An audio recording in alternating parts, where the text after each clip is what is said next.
한화 에어로스페이스 2022년 상반기 실적을 스루풋 회계로 분석을 해서 소개를 해 드리도록 하겠습니다. 상반기 매출은 9.7%가 감소했고요. 스루풋 영업손실 120% 증가로 나타났습니다. 하단에 나와 있는 내용 참조해 주시고요. 내용이 적었다고 생각하시면 구독, 좋아요 부탁드리고 1.5 배속을 보시면 편하실 겁니다. 하나 에어로스페이스에 대한 최근 뉴스 보도를 보면은 한국의 대표 종합 방산기업 목표로 해서 키움증권이라는 데서 분석한 내용인데 상한가 목표를 했다.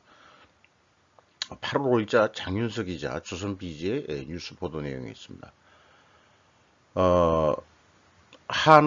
그러니까 모기업 주식회사 한화의 방산 부분이 있고 하나 디펜스라는 또 회사가 있는데 하나 에어로스페이스로 모두 통합한다고 발표한 바 있다 이렇게 얘기를 했어요.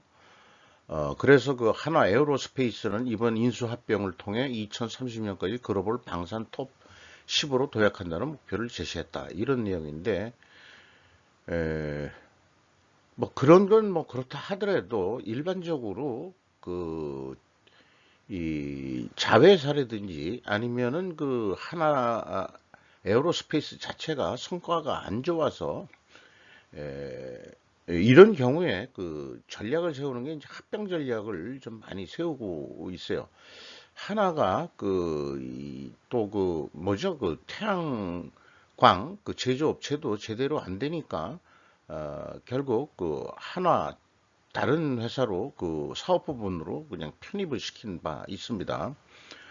그리고 그 연관해가지고 4월 달에 김승현 하나 회장하고 미 헤리티지 재단 회장이 방문해가지고 국제정세를 논의했다. 이런 내용하고 뭔가 상관관계가 없다고 얘기할 수는 없을 것 같아요. 여기 이제 하나의 그 항공 엔진 조립하는 그런 장면을 찍은 것 같습니다.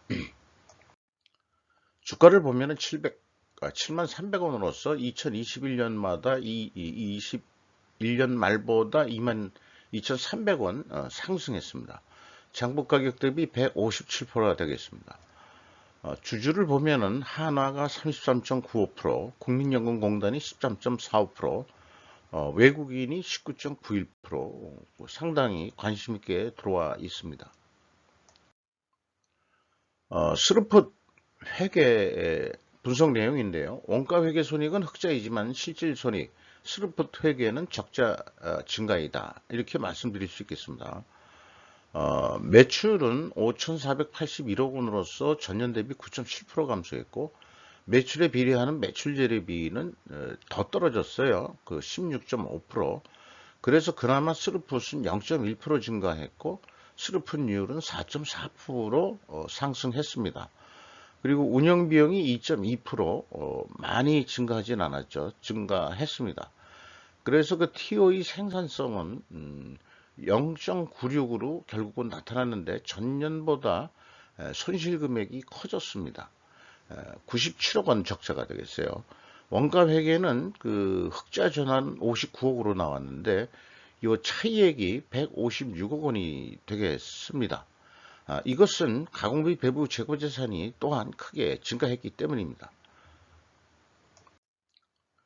매출이 감소하는데도 재고는 왜 줄이지 못할까는 그런 그 질문을 계속 매출 감소 그 회사한테 제가 던지는 질문인데 얼마나 그 재고 관리에 애로점이 있느냐. 매출이 감소하는데도 재고를 증가시키는 경우 상품 제품 뭐 좀 증가했는데 제공품이 이제 크게 증가했습니다.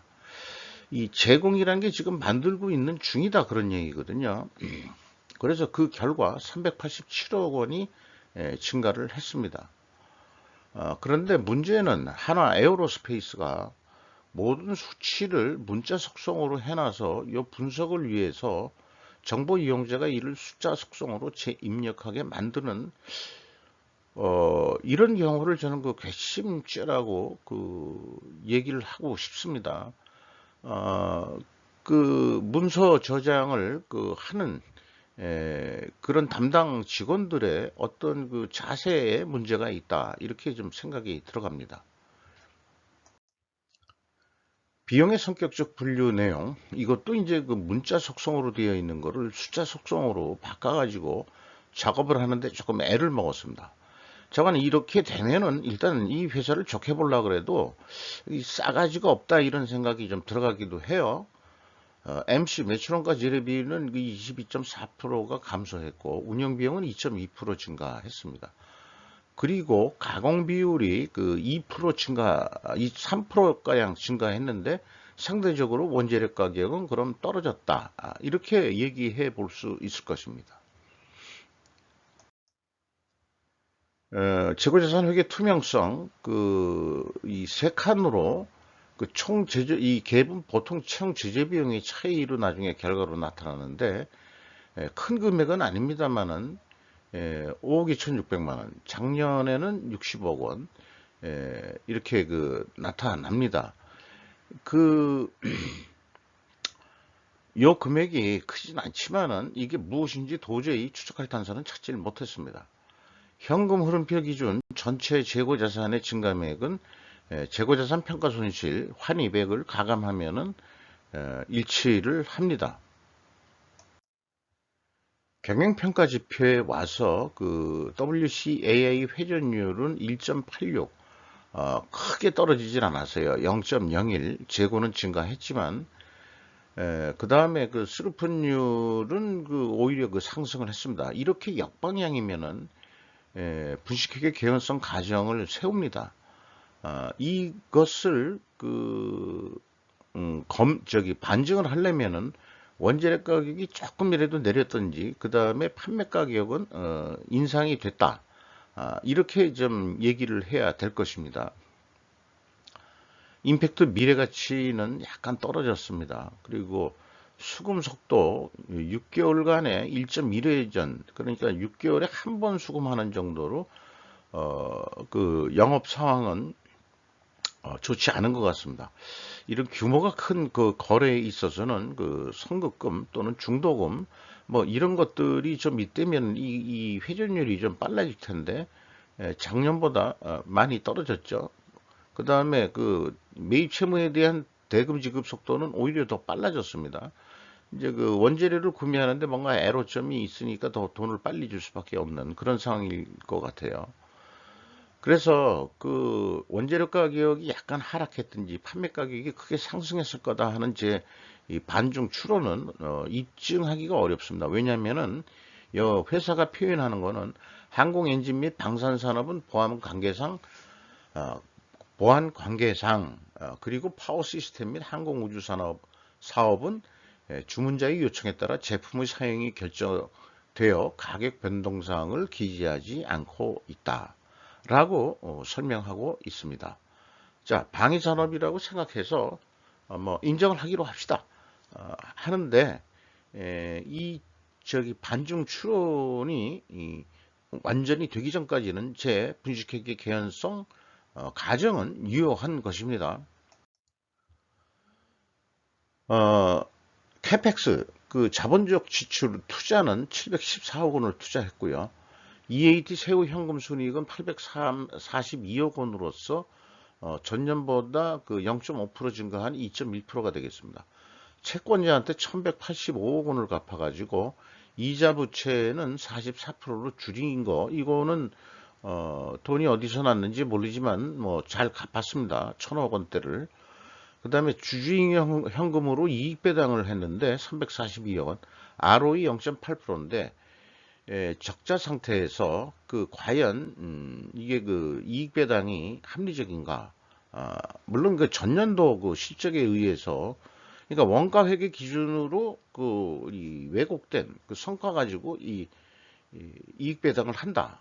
이런 것까지 파급 역량이 있다 보니까 실제 그 이익은 줄었는데도 불구하고 이런 의사결정을 하게 된다는 거죠. 이익 배당을 해서는 안 됐었다. 저는 그렇게 주장하고자 합니다. FM 최종 501억 원의 현금이 유출이 됐습니다. 그 다음에 이 리스크 대비 현금 버퍼율은 23.5%로 반 정도가 이제 내려갔습니다. 이익 잉여금은 38.3%가 증가했습니다. 이렇게 해서 원가 회계 기준으로 연간 매출액을 예측을 해보면은 1조 1,342억 정도가 예상이 되는데, 이 경우는 재고가 계속 늘었기 때문에 15%가 증가한다는 가정하에서 산출한 겁니다. 재고가 증가하면은 여기서 보듯이 이 총 제조 비용보다도 매출 원가가 이렇게 감소합니다. 그래서 실제 그 영업이익이 아니면서도 이익이 그 재고 이익이 포함된 영업이익이 산출되기 때문에 말하자면은 그 성과가 실제 성과가 왜곡되는 게 원가 회계의 마법이면서 또한 맥점이라고 볼 수 있겠습니다. 이것을 어떤 단품 납품 거래라고 그냥 비유를 해서 얘기하면은 그 산출될 금액으로 그 견적을 내면은 11,855원 정도 버는 거로 그렇게 되어 있는데, 가격을 깎여 가지고 27,600원 남는 거로 그렇게 계산이 됩니다. 그러면 가격이 깎았는데도 어떻게 이익은 증가하느냐? 여긴 11855였는데 이게 이제 그 재고의 마법인 겁니다. 재고를 15% 증가시켰더니 매출 원가가 줄어들어 가지고 그 결국 그 27,603원 네, 이익이 나는 거죠. 그러면은 회사가 또 노력을 안 하게 된다 이거죠. 계획보다도 거의 더블인데 뭐 우리가 왜 월급쟁이들이 다 그렇거든요. 아마 오나는 매우 싫어할 것입니다. 그리고 실제 오나는 이 원가 회계 문제점들이 문제가 있다라는 것을 아시는 분들도 꽤 있을 거라고 생각이 듭니다. 그렇다면 스르풋은 단순하게 두 배 하면은 1조 963억 원 정도가 나오는데, 스르풋율하고 회전율이 그대로라고 보고 그리고 손익분기점으로 계산을 하는데, 이게 이제 그 스루풋상으로는 적자였으니까 이거를 그 200% 마이너스로 입력을 하면은 흑자 97억 원 정도 나는 거로 그렇게 계획을 세우면은 이 손익분기점 계획으로 1조 1,600억의 매출을 내야 된다 하는 목표를 세울 수 있을 겁니다. 이것도 그 견적 제한이라고 생각하면은 2022년 제한가는 요건 솔직 담백하게 그 부풀림 없이 견적을 내는 겁니다. 그 112만 5,500원의 견적을 냈는데, 요것을 그 가격들을 인정을 받아 가지고 112만 5천 원에 우수리만 떼고 계약이 됐다 그러면은 9,191억 원이 이익이 나는 것으로 되어 있습니다. 경우에 따라서 이렇게 그 소심하게 최저 제한가로 제시하는 경우도 있겠지만은, 경우에 따라서는 최대 제한가, 이것도 뭐 소심하게 그 매출 재료비율을 0.6% 정도 낮추는 거로 하고, 그 다음에 수르풋율은 0.6% 증가하는 거로 그렇게 세우면 견적 가격을 113만 8천 원에 내볼 수는 있겠다. 그러면은 계약이 113만 원에 되겠냐? 그러면은 뭐 5천 원도 많은 거로, 이렇게 그 최대 제한가라는 건 사실 그 좀 소심한 건 하지만은 하나의 그 가격 정책을 결정할 때 원가 회계하고 틀려서 매출 재료비 중심으로 그 판단을 해 본다는 거죠. 이 스루풋 세계는. 그리고 이제 그 이 병행해서 스루풋율도 같이 확인을 하는 겁니다. 그래서 계약이 그렇게 된 다음에 조금 우리가 노력을 해보자. 그러면은 스루풋율을 2%더 올려보는 거로, 요거는 이제 판매 가격을 더 좀 해서 그 좀 올려보는 거로 하고, 그 다음에 재고 회전율을 죄송합니다. 4회전 정도 7.7% 증문을 해보자. 그러면은 얼마가 매출이 예상이 되냐 그러면은 132만 1,914원에 매출한 꼴이고, 매출이 20.6% 증가하면서 스루풋율은 무려, 아니, 이 스루풋율이 아니고, 영업이익은, 우리가 알 수 있는, 이 고객이 알 수 있는 용어로, 이렇게 표현을 하면은, 영업이익이 919%나 크게 증가할 수 있다. 라는 여기에 핵심은 뭐 가격을 올리는 거, 수료분율 올리는 건 가격을 올리는 거고요.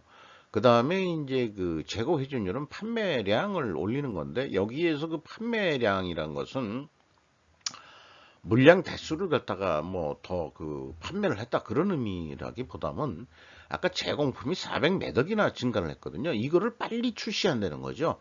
더 빨리 만들어 가지고 뭔가 그 제약 공정이 있을 겁니다. 이 제약 공정을 해결해서 이 제약 공정을 해결해서 매출액 출시를 빨리 해서 출고를 20.6%로 그 청구를 할 수 있게끔 그렇게 한다는 의미가 되겠습니다. 물건을 더 판대하는 게 아니고 제공품을 빨리 없애고 출시를 한다, 출고를 한다. 이런 의미로 말씀을 드린 게 되겠습니다. 이상 하나 에어로 스페이스 이 상반기 실적을 스루프트 회계 관점으로 분석을 해서 소개를 해 드렸습니다. 감사합니다.